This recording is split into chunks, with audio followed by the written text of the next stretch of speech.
I'm not one to take pride in the fact that I'm always right, because it takes a certain amount of pride to admit whenever you're wrong.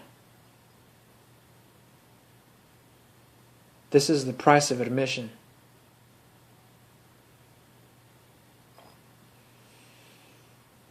If I had $1 for every time I was right, I would have enough to buy one lotto ticket.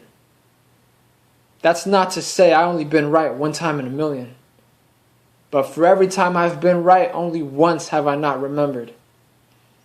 It happened to be about the most insignificant thing I felt. I already forgot where I left my first $1. It might be framed behind my baby pictures or destroyed along with the rest of the evidence. That's the price for admitting any wrongdoing and having to live with the consequence.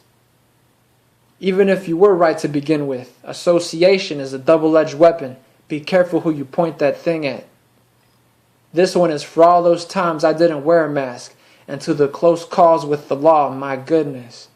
The poor bastards. Had I not kept my elbow inside of the car, I would be staring up the sight of some very dirty crime. Without the paperwork to prove I wasn't at fault, all I have to go on is an obscure name and business card. For all I know, I've been set up more times than I can count. Dirty luck has been good, even if I don't know about it. Hate to admit it, but the gun on my back is a vivid reminder where I could end up. Hold one moment and use the next. Burnt and wasted like a shot in the dark. My hard hearing is my friend about as much as it is my enemy. Going from hearing things to asking for a repeat, I still get the feeling every now and again I shouldn't be remembering my mind, soul, and body. I left those and other carnal vices when I became Socio in spite of a plan to handle business with whatever I had in my hand. Link up with people who understand principles and plug the suckers who keep getting away with just warnings.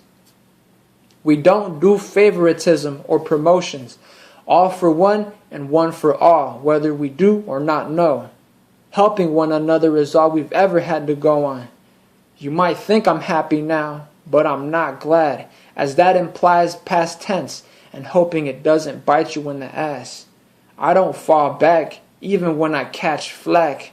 I relax and admit I won't last. If worst comes to worst, I'll go by my own brand. Explanations kept short and sweet without the remorse after last call. I don't expect props, but we all know where that's going. The bank can't hold me. I'm chock full of assets, intangible and liquid. All I know is what I have and what I can get through negotiation.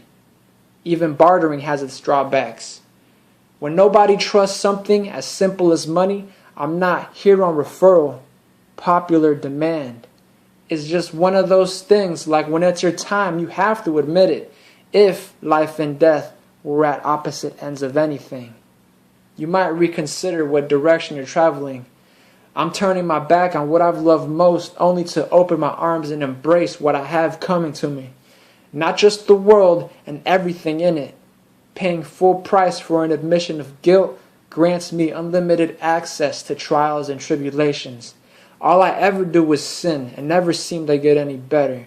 The more I learn I'm not the worst, the less I believe I have a chance at glory. I'm working for the will of man, not righteous by any means, except I won't sell what isn't mine because it doesn't cost a thing.